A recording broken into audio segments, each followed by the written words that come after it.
When it comes to photographing headshots in studio, it does not take a lot of gear to create a great variety of looks. So stick with us in this episode of Photography 180. I'll show you what we can do with 2 strobes and a V-flat to create a variety of different portraits.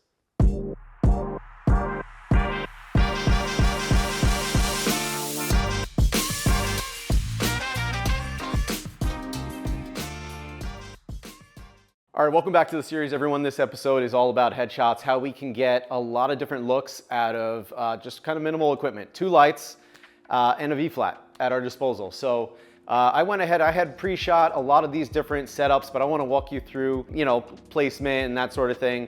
We will be using a different modifier when we eliminate one of these lights from the front here. So I'll just kind of run through that real quickly. Our setup here is a 42-inch Magbox Pro from Magmod, and on this fill side here, we have, I believe this is a 34-inch Easy Glow Beauty dish from Flashpoint.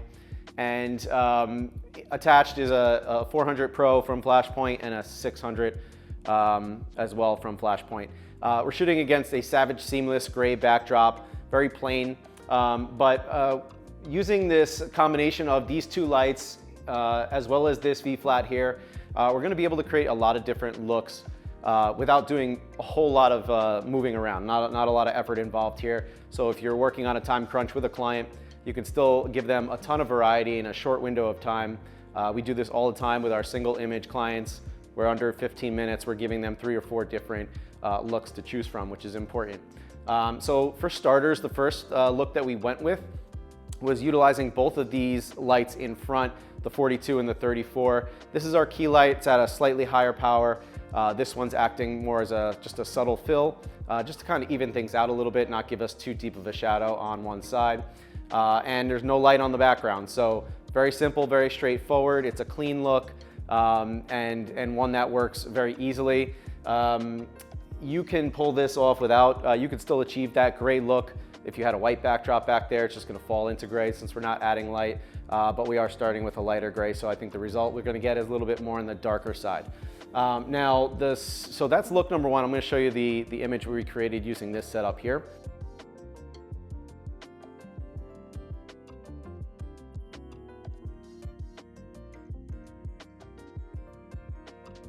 For look number 2, basically what you can do for starters is remove this light from the fill side. Okay, so I'm gonna bring this light down and around, and we're gonna use it more as just a sort of accent, a rim, okay?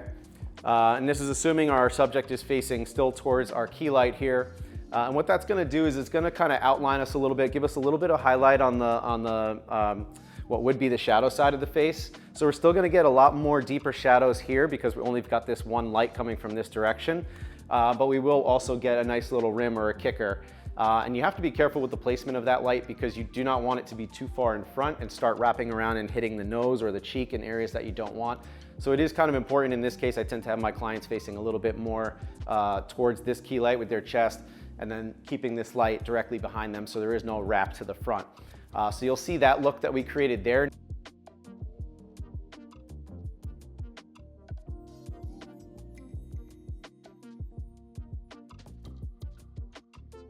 To kind of get the best of both worlds here, so we're trying to get more out of just 2 strobes, we can kind of get back to that first look that we had with the 2 lights here, but because we're only utilizing 2, we don't want to move this one here. We're gonna grab our V-flat in the white side, and we're gonna bring that in essentially as close as we can get, acting as a bounce where this main light is coming across. It's giving us some fill light on this side. It's just kind of lessen the shadow. It's not gonna completely eliminate it, which I think is a nice look.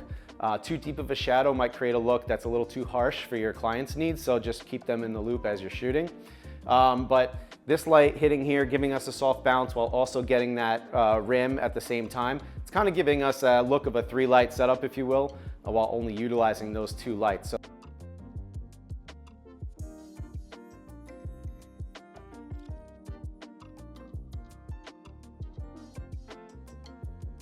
So the next look there would be simply taking this light here. What we're going to do is we're going to remove the modifier. I'm going to get this V-flat out of here, just off to the side.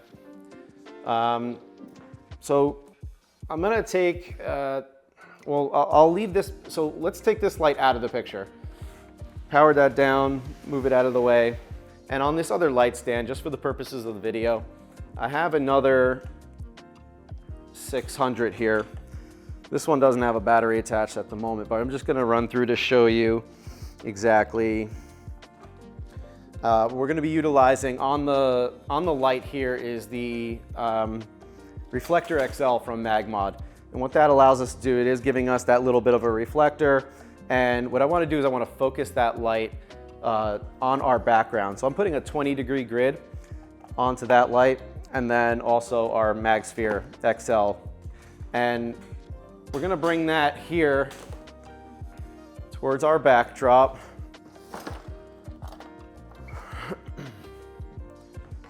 And that's gonna be aimed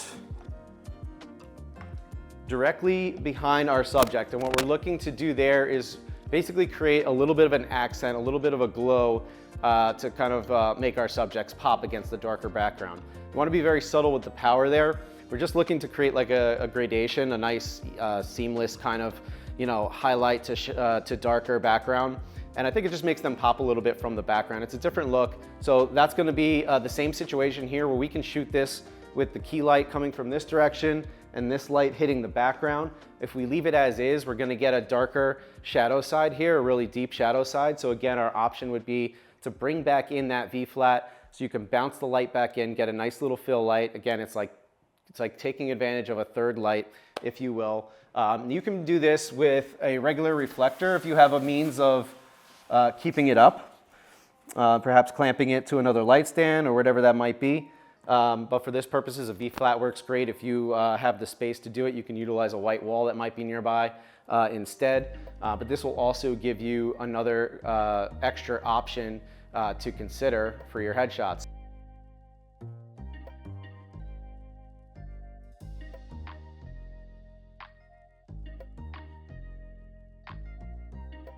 So essentially with all these little movements we've done here, we can go from just taking a single headshot with a key light and a fill light to a total of 5 different images that we can show our clients with different varying looks. And I think that's important to be able to do that confidently and quickly within a short period of time.